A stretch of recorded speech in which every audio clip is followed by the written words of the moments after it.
बिस्मिल्लाहिर्रहमानिर्रहीम।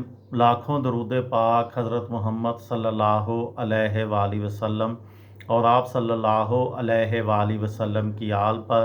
अस्सलामु अलैकुम। मेरा नाम इफ्तिखार अहमद है और आप मेरा यूट्यूब चैनल नॉलेज देख रहे हैं। सुल्तान सलाहुद्दीन अय्यूबी ने यरूशलेम कैसे फ़तह किया, उस सिलसिले में आज की वीडियो का उन्वान है नूरुद्दीन के साथ रिश्ते में दरार।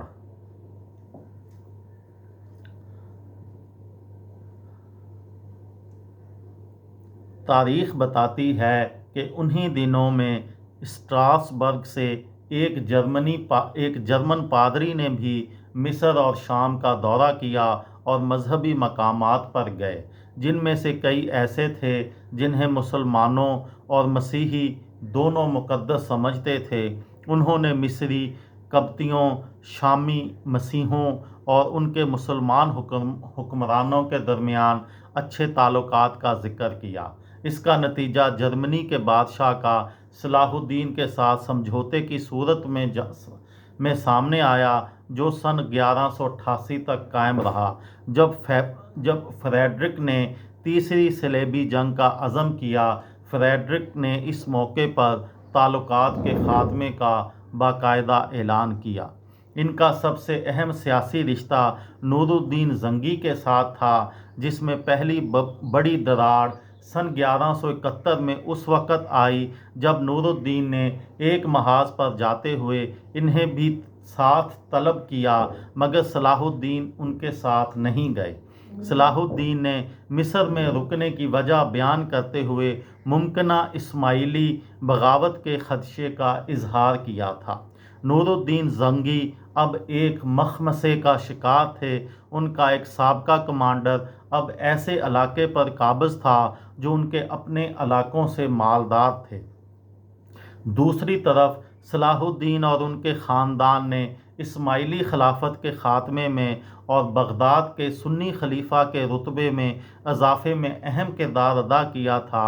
और ये भी दुरुस्त है कि इस पेशरफ्त में नूरुद्दीन का भी कुछ हाथ था।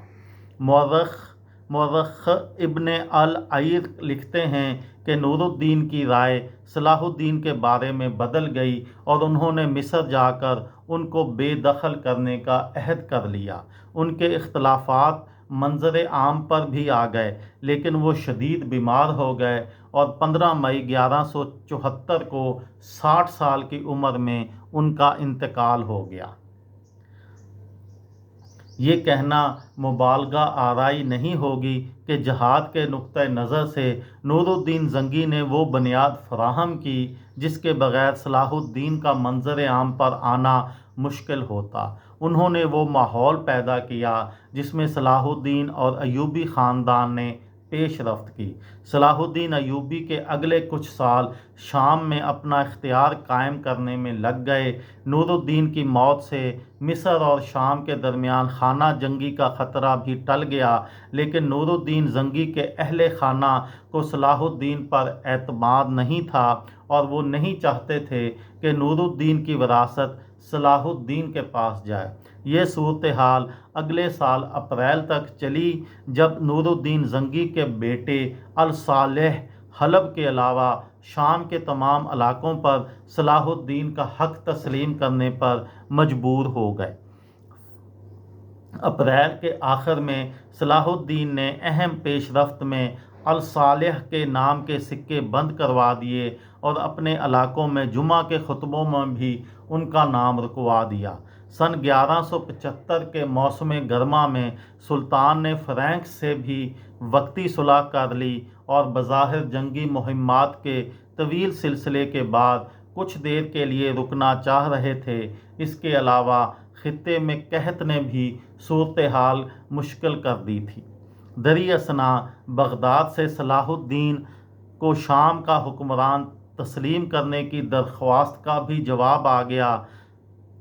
ख़त के साथ अब्बासी खलीफा का स्याह परचम, उनके खसूसी लिबास और उन्हें मिस्र, यमन और शाम के उन इलाकों का हुक्मरान تسلیم کرنے والی سند بھیجی گئی جو اس وقت ان کے قبضے میں تھے، مگر صلاح الدین کے لیے مایوسی کی بات یہ تھی کہ اسی طرح کی سند حلب میں الصالح کے لیے بھی جاری کی گئی۔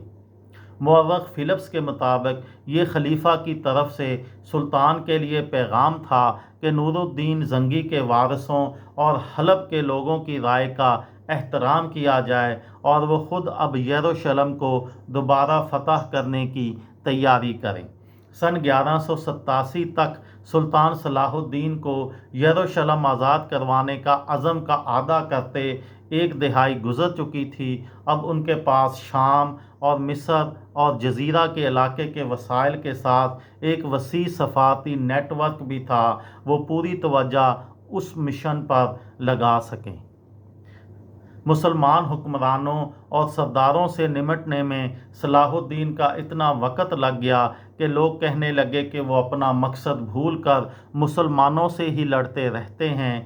سالوں کے پروپیگنڈے کے بعد اب سلطان کے لیے فیصلہ کن وار کرنا ضروری ہو گیا۔